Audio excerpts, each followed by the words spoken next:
Thank you, everybody, for logging in today. This is Carol Cook, and we are on AUA Hub. And today we have our guest, which is Jamie Bishop. And Jamie is going to be joined by a couple of guest hosts that I have invited to attend all of our shows, and that's Neil Janklow. Neil, are you on? Yes, I am. Hello. Hi. And then Chrisanne Carwitz will be joining us shortly. And I wanted to just share a couple of things. Gloria Steiner will be on assignment, so she unfortunately won't be joining us today. But my guest hosts, I just absolutely love. Just love these folks. They can take a look at a subject and see different parts of it that somehow, you know, not everybody can see. So I wanted to thank each one of them for being here.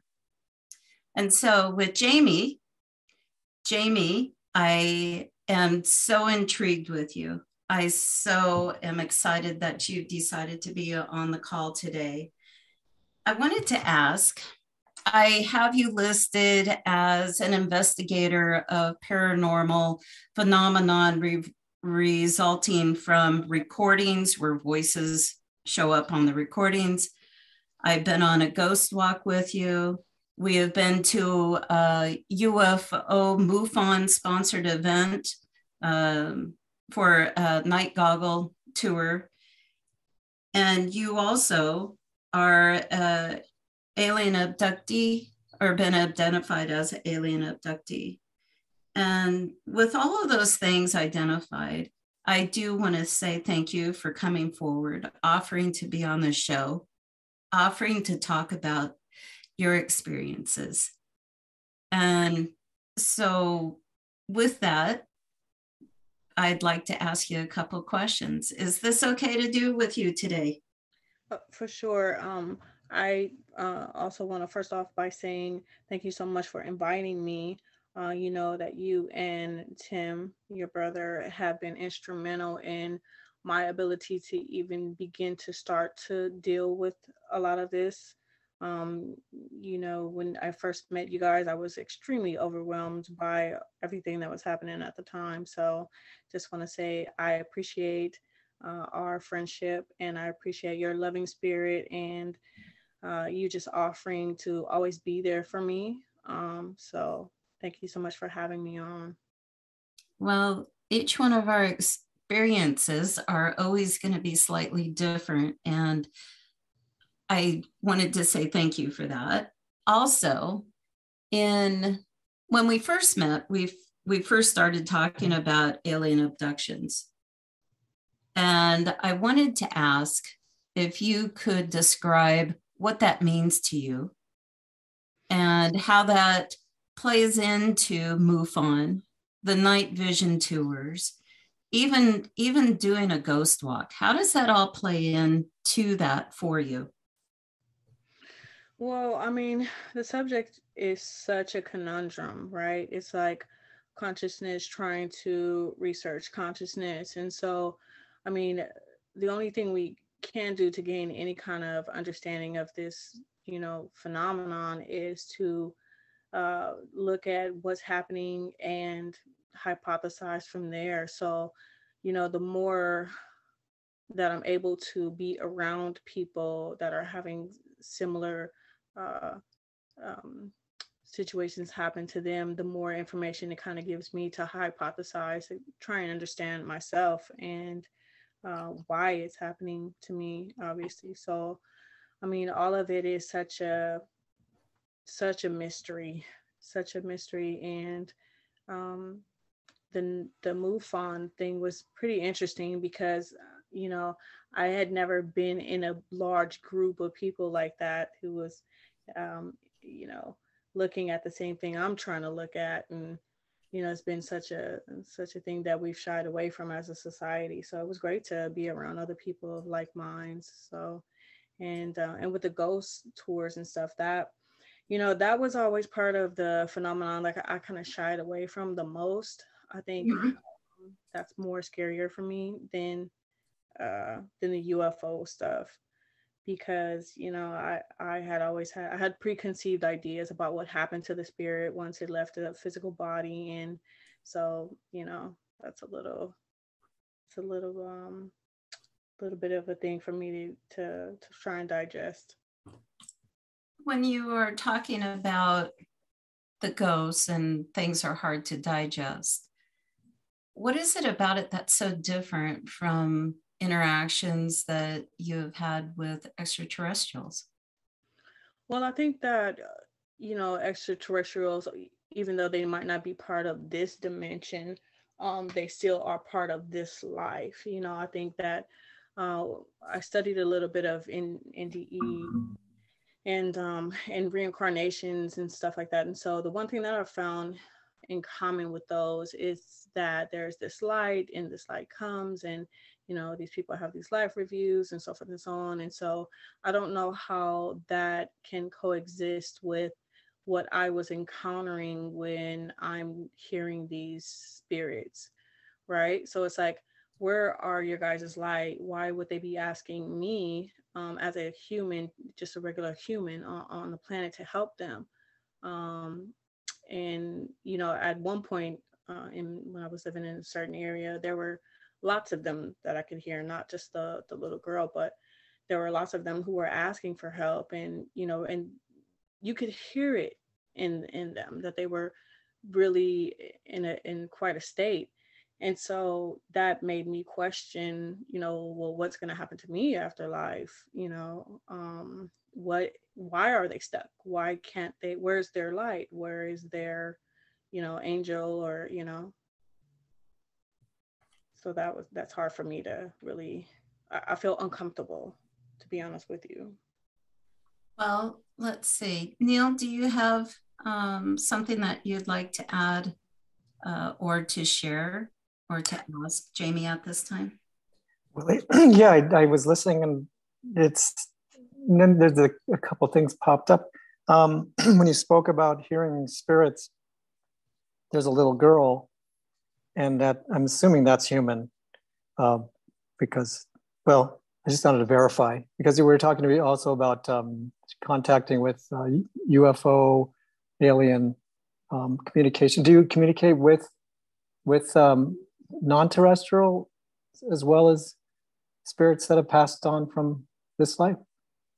As far as communicating with extraterrestrials, I don't have any memory of speaking with them. I don't have any conscious memory of interacting with them. I just know that, we saw a light, and after we saw that light, we were gone for about two hours. And that wasn't the only time that I've seen them. I actually seen one the other night, but I don't have any conscious. Oops, I think we lost you for a second. Are you there, Jamie? There I am. Oh, that's Chrisanne. Hi, Neil. How are you? Oh. I'm good. And Jamie's back? I'm good. I just had a little technical glitch. Oh, okay. Are we here?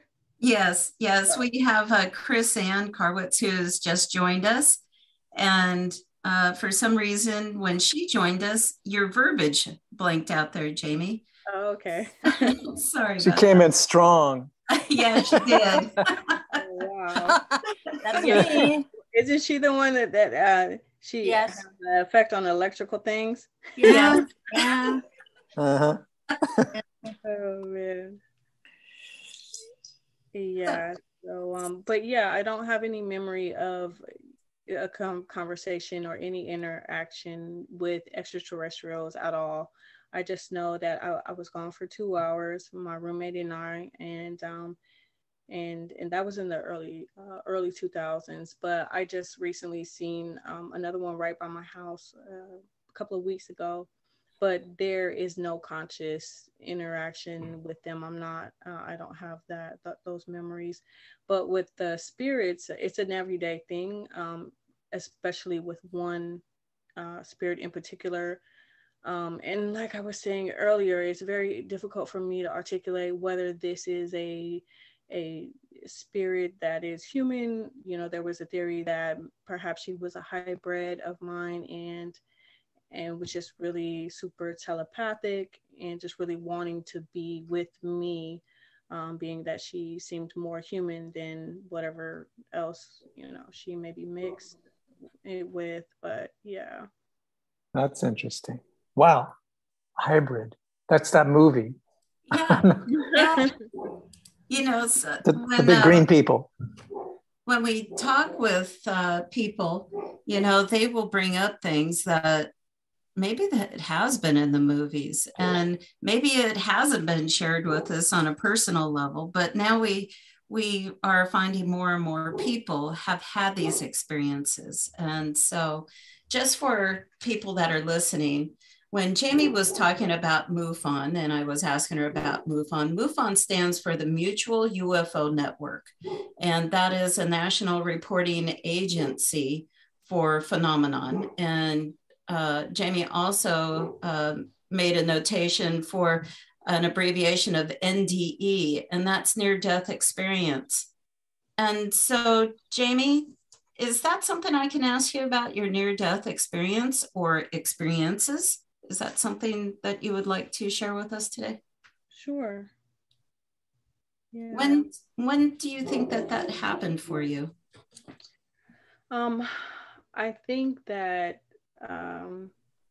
there was a time I was given something, it was a pain medication. I had a really bad toothache, and I had taken a pain medication and a narcotic, and it wasn't working. And so my roommate had given me a half of a pill to try and help me with this. I didn't have a dentist appointment until that Monday, and it was the weekend. So I had taken this pill and I had gone to sleep, and the next thing I know, I got up and I was really out of it. I was dry heaving, and because I hadn't eaten, obviously, and so I just kind of like fell back, back into the bed, and I started to have this experience of where there was this a lot of grass, and it was just really beautiful, and there were these geometric beings. There were 3 of them. They were really big. They were all golden. They had an upside down triangle body with a sort of circular head that wasn't connected to their bodies. But there wasn't any communication between us, but there was this realization that I was having an overdose. And they showed me this by maybe I can only describe it as the colors of Easter, like soft pinks and blue, like these little bubbles that were kind of just popping into existence. There were just, lots and lots and lots of them. And so anyway, I would learn later on that the pill that was given to me was supposed to be a 24-hour pill to take. And by him cutting in half, I had gotten the full dose of this medication, which was, my body was already in a weakened state because I hadn't really taken any food for a long time. That's another story. But my body was already in a weakened state. And so I believe that these things, whatever they were, I don't know what they were, but I think that they helped me with that. And so that's the only one that I can for sure say that I, or with more certainty, that I believe that I probably crossed over, got pretty close anyway. Well, I tell you, it's to have an experience like that and to believe that you have energetic beings around you and to know what was happening to you right beforehand could throw anybody into a panic. And were you panicked at all? Or you were just experiencing it? In the moment I was just experiencing it. I just, when I woke up from this, I thought, oh my gosh, I was having an overdose. And I was obviously thankful, but then it, that left-brained analytical side of me, it was like, what was that? Who were those beings? And I try to research it and try to see if anyone else ever met geometrical big golden beings. And, I didn't find anything, but, whoever they were, I'm thankful for their assistance in that. Yeah. That's fascinating. And, it's kind of interesting that you say a geometrical light being. I don't know, Chrisanne or with Neil, in all of your experiences, have you talked with somebody at some point in time that may have experienced energetic beings that presented themselves? I almost think that it might be something like, they talk about it in quantum mechanics. I don't know. Neil, do you have any experience with that? During healings, I've encountered like disease or viruses that have geometric, have faceted limbs and a head. There could be that just they're wearing armor, but they don't have faces. Uh-huh. And that's how they appear to me. When I'm doing scans for disease. So that is the closest thing. I don't think they're, I'm just trying to remember. Mm-hmm. It's just how they're represented visually to me. It could be from my past. I just go looking for something that doesn't belong. And that's my experience with geometric beings. Well, I'm going to go ahead and break our conversation right here for our first commercial break from one of our supporters. And then when we come back, I'm so ready to ask more questions of Jamie. This is exciting to me. So we'll be right back.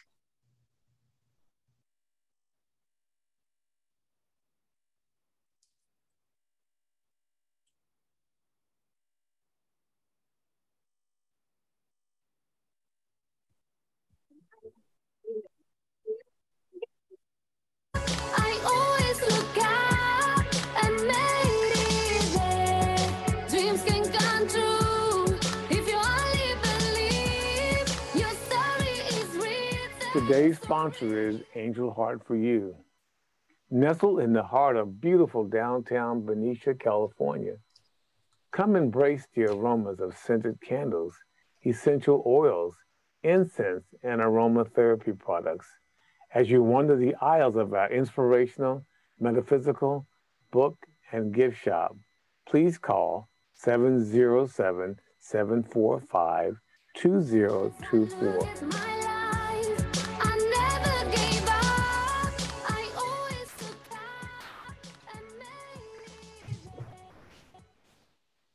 Well, welcome back, everybody.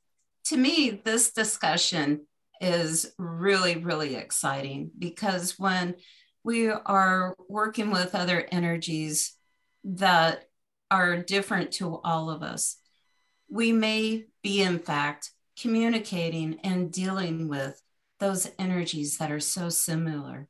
Jamie was discussing how the energies that she had interacted with were geometric. In fact, in talking with Neil just now, right before the commercial break, Neil was saying how when he does healings, he could be interacting with a disease that would represent itself as a geometric shape. And then, Chrisanne, I wanted to ask, have you had any experience with this? Yes. Yes. At the risk of, TMI, I've had pretty intense orgasms and saw geometric shapes. So there you go with that one. Thank you for sharing. Thank you for sharing. You're very welcome. Whatever I can do for you guys to help, the show and give it a little.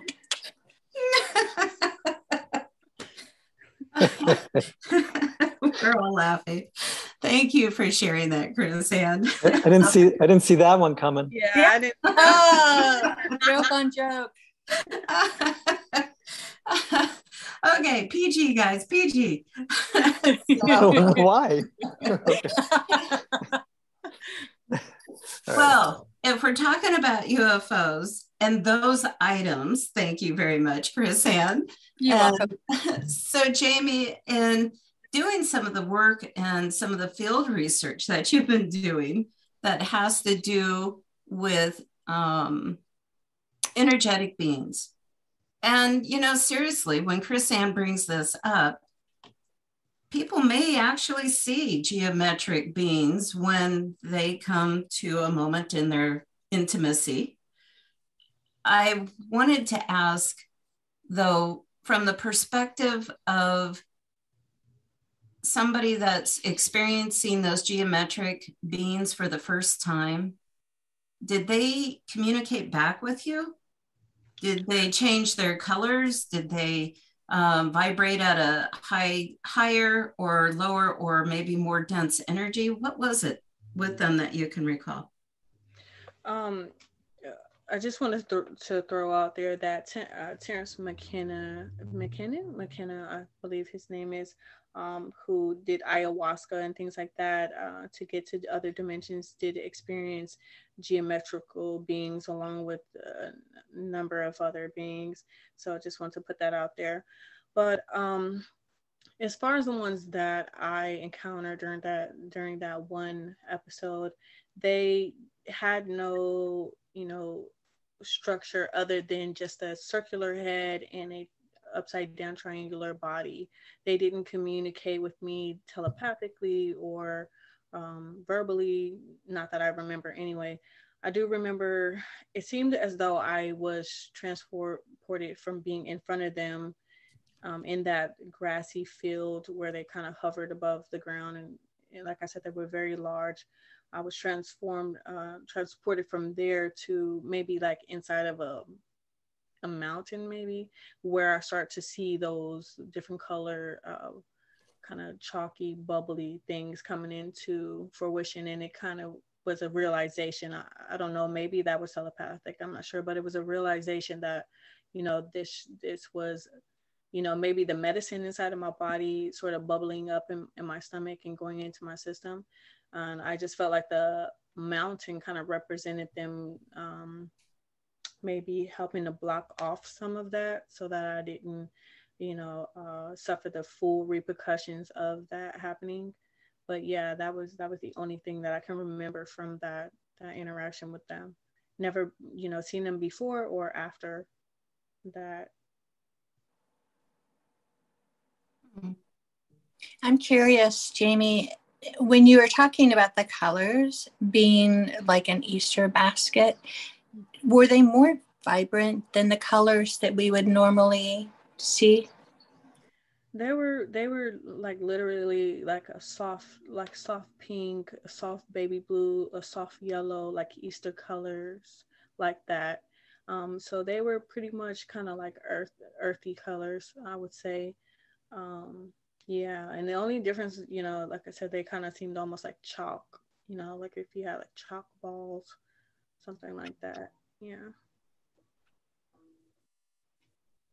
So in this regard, for this near-death experience, and also doing some of the research that you have and interacting with other individuals who have had some of these experiences, what stands out for you as far as the communication? Was there a main message?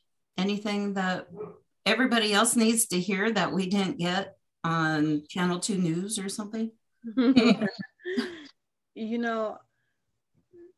Throughout my studies, what I found the most, like I said, a lot of people did report having the light that seems irresistible, very loving, and like magnetic.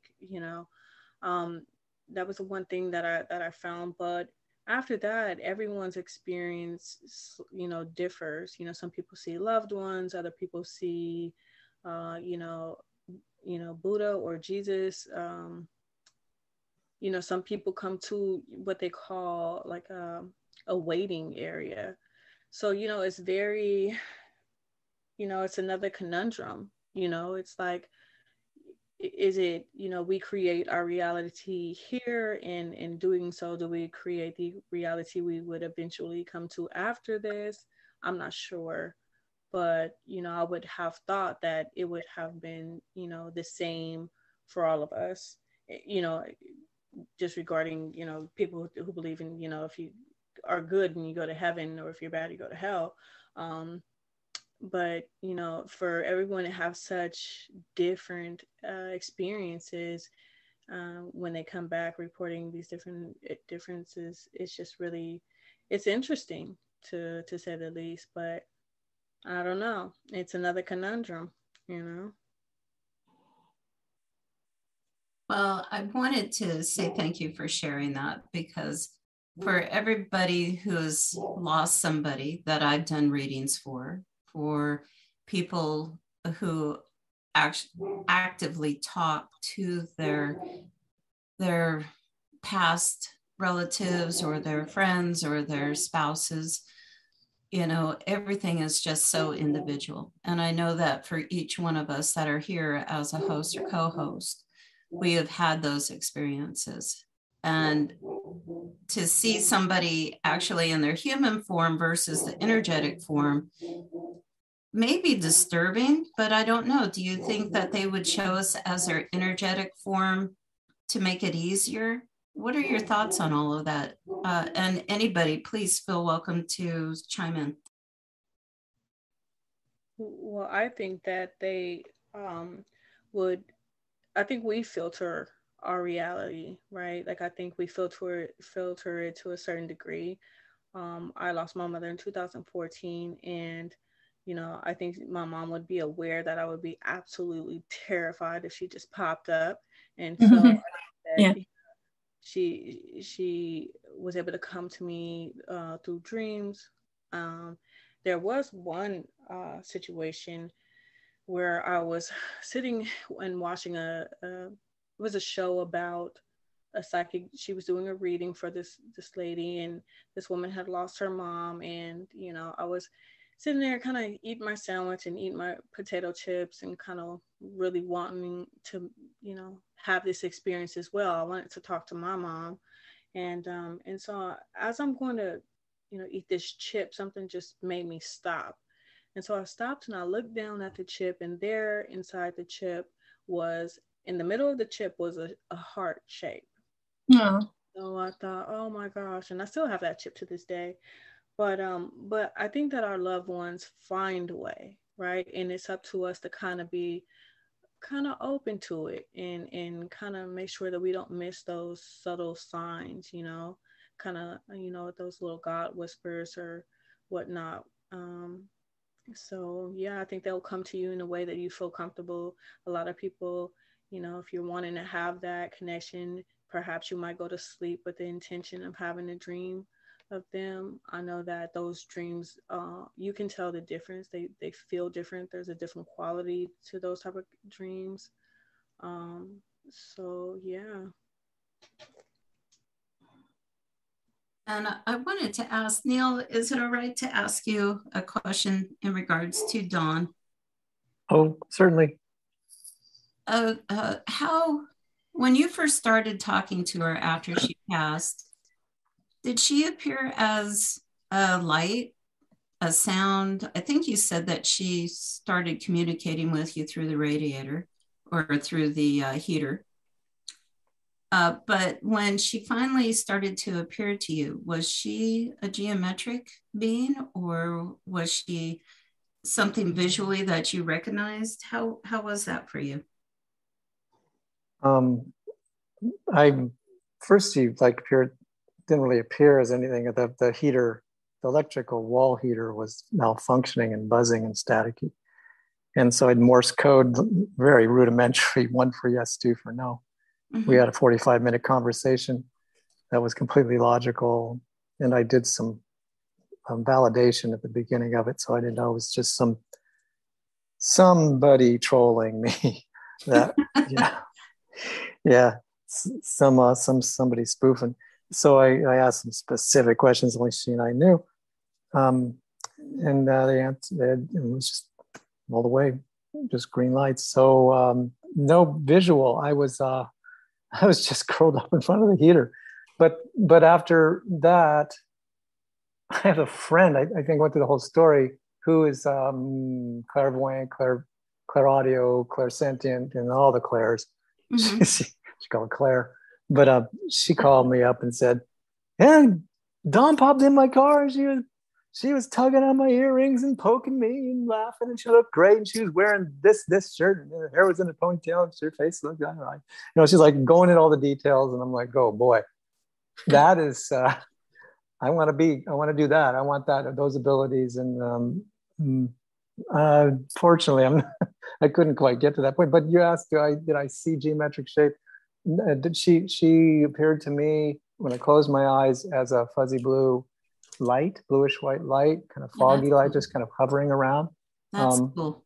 But then when I really focused, I would see her, but it took a lot of effort until I did more work on developing, on bringing in that ability of seeing her. And a lot of it was, we used to dance a lot in the living room. We used to dance a lot. And so when I dance in the living room, turn all the lights off, put on the favorite music, she's here. Physical. I can put my arms around her, and every sense is activated. Mm-hmm. So I just kind of like kept that, and then I go to that feeling, and then I turn up the. I'm recording engine. I'm the audio engineer and video producer, so I would turn up the knobs. I was like, turn up the brightness, turn up the contrast, turn up the clarity. You got an unsharp mask in Photoshop. Crank it, definition, brighter, more light. So I'm using all this CG graphic imagery to bring her image in brighter, lighter, and asked her, can you turn up your signal?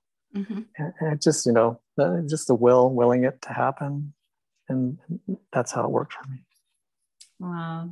And then Chrisanne, I know that you and I have both lost family members. Do you have that same type of experience with family members coming through? I've had a lot of different experiences. Some have shown up in photographs. I'm of the belief that the appearance of energies can take many different forms. And because we are all some form of source, it's us, actually, I think, that that create the limitations. If we are open, then other beings may appear in ways that are easier for us to assimilate, and they may change form because of that, so that it's not so jarring and it's easier to accept. I'm really digging that Jamie had something that was so obscure, and I think one of the reasons why that happened is because she's able to assimilate that. She's open to maybe what their true form is. I like that a lot. I really do. So right now, what we're going to do is we're going to take our second break from one of our supporters. And when we come back, Jamie, I'm going to be asking you about your investigation with voices that show up on your recorders. Are you ready? Yep, I'm ready to go. Okay, so we'll be right back. And thank you, everybody, for listening. Stay tuned.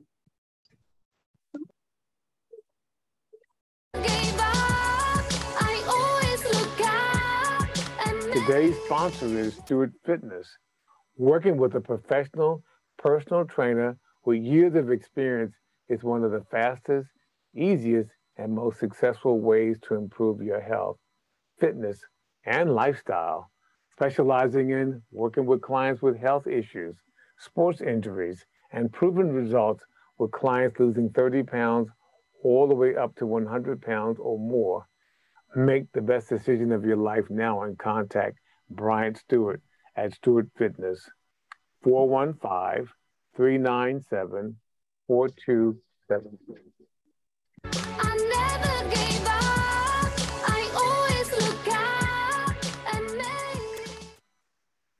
Well, welcome back, everybody. And I wanted to continue our discussion with Jamie Bishop.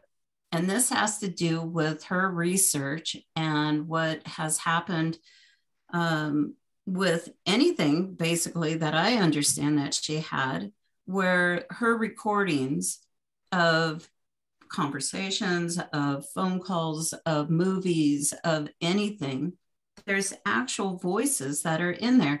And it's so crazy that Neil has this background experience as being a sound engineer, because I don't know what equipment that it would take for me to record everything.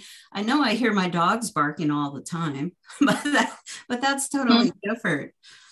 So Jamie, can you tell us how this first started happening with you and where you are now with your investigations?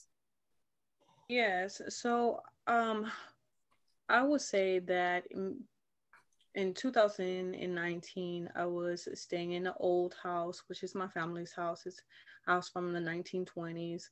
I have a 116-pound Presa Canario. And he sleeps in the room with me. And there was this one morning where I woke up and I felt like someone was calling my name. And I just thought, that's strange. And so I thought, oh, it's just my dog. It's him breathing. And it's just a coincidence that it sounds like, it's saying my name. And so I kind of let it go. But then a few weeks later, it happened again. And at this point, there was no doubt about it. There was actually something that was utilizing his breath. And of course, that didn't make sense to me because I'm analyzing this and I'm like, but I should, that should have been easy for me to kind of accept with all of the stuff that had happened to me, by that time with shadow beings and, all kinds of other stuff. But it wasn't until I want to say March of 2020 when I moved to Bay Point. 2021. And I moved to this specific apartment, and there is when the doors were just completely opened, and I could just hear these people with my own ears. And obviously my first thought was these are audio hallucinations or I'm somehow schizophrenic all of a sudden. And so I thought, well, what can I do to kind of see if this is real or not? And what I did is I recorded them with my phone, and I could hear them on my recording. And then when I allowed my friends and a couple of my family members to listen, they also, to my relief, were able to hear these people. And so, that's when, it all first really took off for me. And once I moved from Bay Point, the only spirit that kind of stayed around was the little girl, or whatever this is that's presenting as a little girl.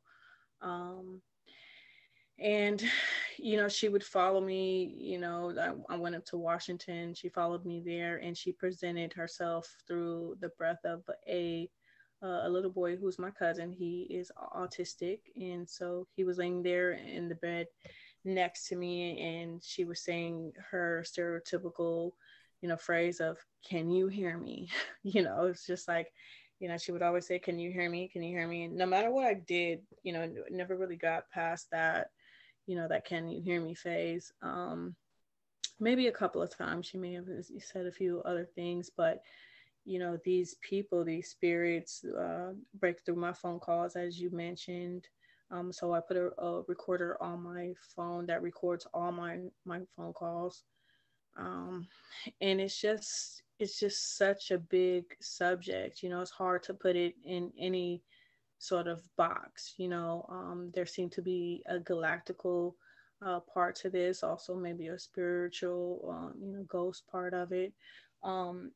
And I will just play a quick little part where I was on the phone with my uncle's caregiver who was having a stroke at the time. I did hear her come through the phone, and I think that your audience will be able to hear this one pretty clearly. Okay. So I'm just going to play it really quick. Thank you for sharing this with us. Sure. If I gave you a dose of it. If I gave you a dose of it. probably gave you a dose of it. So I'm not sure if you guys were able to hear that. Yeah. But, Can you hear me? Can you hear me? Yeah. Mm-hmm. So, so she comes through, excuse me. And I'm not sure if she is a spirit, she seems to be the one that is attached to my dog or is able to communicate very well through my dog's breath. Now, I don't want people to think that, my dog is like, can you hear me, with the dog's voice? Well, I tell you, just hearing that recording made my hair stand up. I mean, I got shivers everywhere. And I mean, it's just not one time. It happens a lot, correct? Another layer to this phenomenon is that I can actually hear parts of people's subconscious, maybe, or their psyche. I don't know. I can record that. People are able to hear that for themselves when I record that for them. So. Uh-oh, I think I'm in trouble. Uh-oh. Why? We're gonna record you and take a listen to your subconscious. Oh, no. Yeah, so Neil, I would be very interested in being able to send you some of this stuff if you were interested. Maybe you can pull some of this out, because some people, they can hear that there's something there. It comes across to them as maybe clicking noises or static, where other people can plainly hear it very, just like I played this for you guys and you guys were able to hear it very distinctively. I don't know what the difference is between the people who can hear it.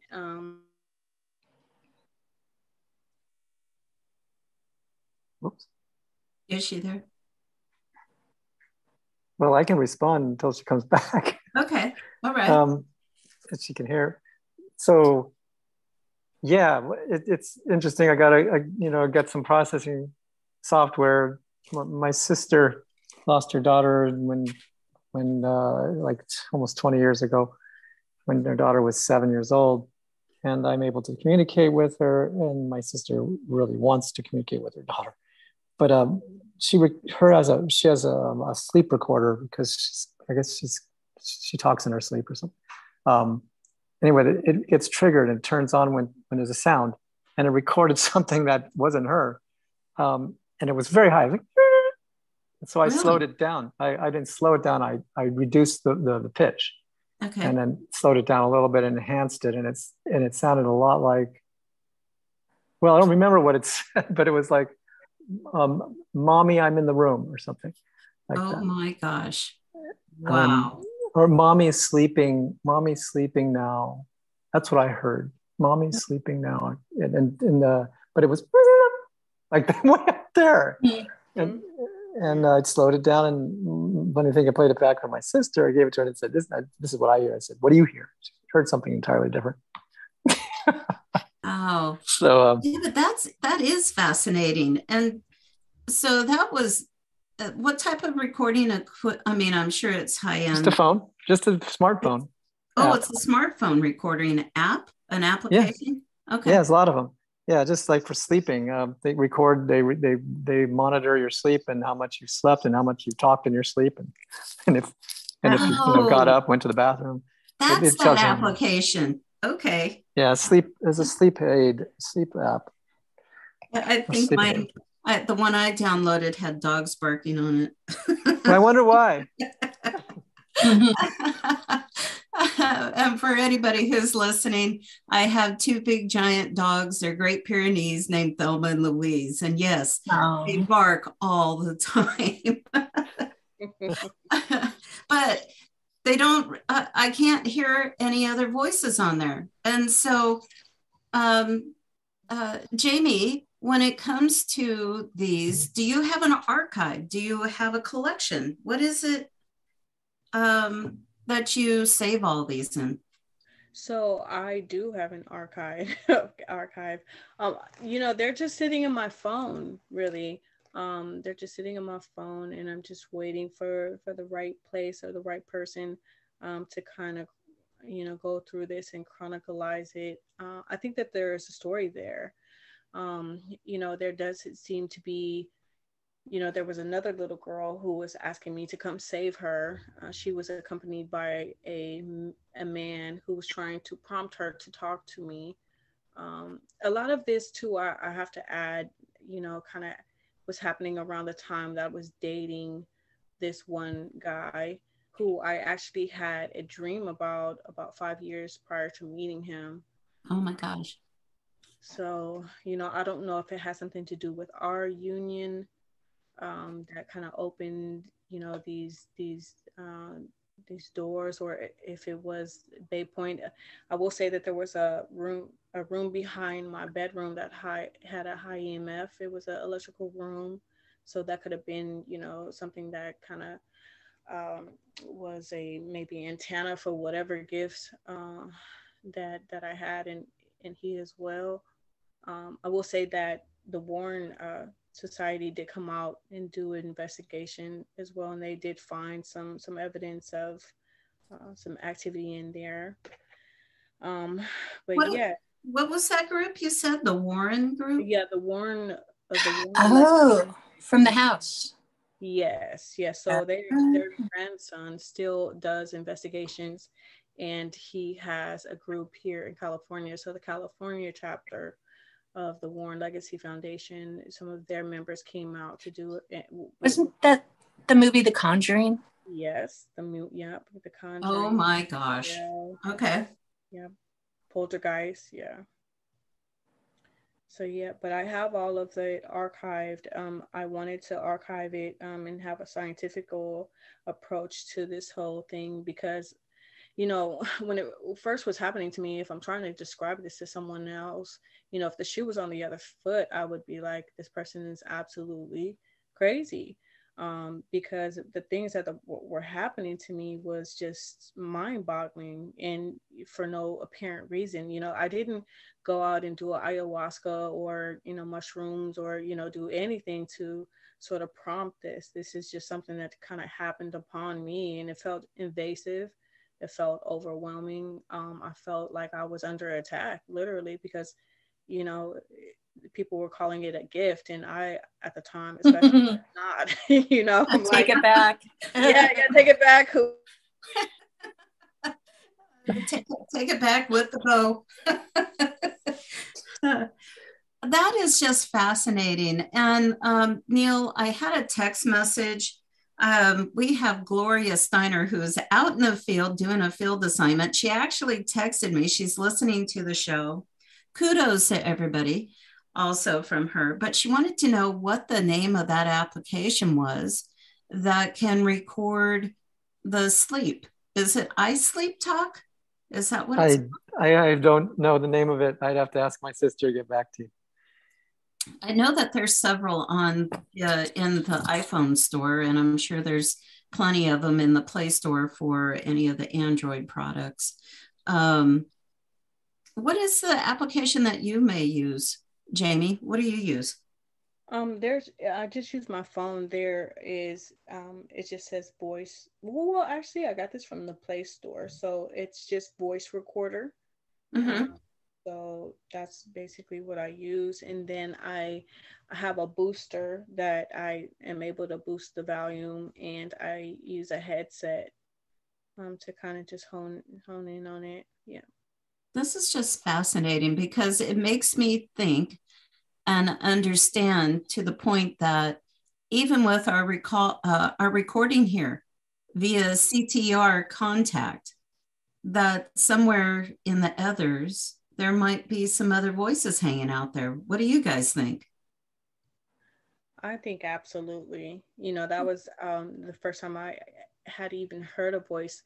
You know, I used to record my dreams, and I don't know, something kind of prompted me, I don't know, to listen to one of my recordings of me talking about a dream. And there on the recording at the very beginning was a voice. It sounded mechanical, and it said my roommate's name.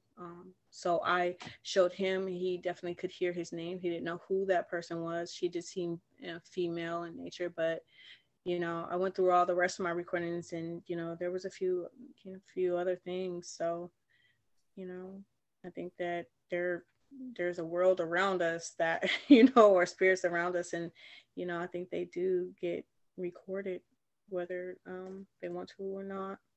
Well, it could be energetic beings that are, I mean, I'm just opening up the box for discussion here for dimensional beings, for beings that are from different planes, from energy that's right next to us. Yes. Yes. I recorded a woman who actually said, you know, actually I was I was sitting in a restaurant, and, you know, I could hear things on the phone call. I was on the phone with my cousin, and I could hear things. And so when I went back and I listened to that recording, there was a woman there, and she said, "I need some service in the powder room." She was for the 1920s, you know. But yeah, I was just like, okay, so maybe there, you know, maybe she's totally living her life, and she's in some restaurant, you know, she was at some restaurant and she needed some help in the powder room at the very same time. You know, if time isn't linear, if it's all happening at the same time, you know, maybe I just happened to record her moment, you know. So, well, this makes me think, and with the other night, Chrisanne and Jamie were with me. We were in a little town called, where were we? Port, what was it? Port, oh gosh. In this little tiny town, and we're in this really old building. We were walking through this restaurant. You could tell it was like from the 1900s, this building. I think Port Costa, I think is the name. That's it, Port Costa. Yeah. And had we taken recordings there, maybe we need to go back. What do you think? I think we should. Absolutely. You know, you can download apps for EMF and like ghost finding apps and things. And I had some on my phone, and it was a little disturbing how many different voices came through. It was kind of like, gosh, I feel like I'm living in a subway or a hallway or something. And some things would come through as sounds too, like chimes. And so it wasn't just voices and different types of voices. Some were kind of mechanical sounding, more, some were very much like a regular voice, and then some were definitely coming through as different tones and sounds, which I thought was really cool. I had Gloria text me. She said the name of the location that we were at, and it's funny, we were there. We can't remember, but the name of it is called The Warehouse, and it is a restaurant. And this place is it's in a very populated county, but to get to it, it's right on the waterfront. And, you know, when you walk in, everything is really old in there. The food was good. It was really good. The company was better, though. Yeah, we enjoyed all of our company. And so I'm just going to extend that out. The next time that we go there, anybody who's listening, if you would be interested in attending, just to come and have communion with all the rest of us, you'd be more than welcome. And so I will put that out on auahub.com. And it is located in Port Costa, California. And Neil, do you have any comments about that, and more recordings or applications, or, you know, the different planes of existence? Oh. That was a jump. It's like, you've got 3 minutes, Neil. Deep inside my computer app file, you know. And then she jumps to what? To other dimensions? Well, what I'm going to do is, we are almost to the very end of our show, and we will pick this up again on a different segment. Jamie, I wanted to say thank you so much for joining us. This was Jamie Bishop. And then our guest host today is Neil Janklow. We have Chrisanne, please help me with your last name. Carwitz. Thank you. You're welcome. And then we have Gloria Steiner, who is out on assignment today. But I really do appreciate everybody for joining.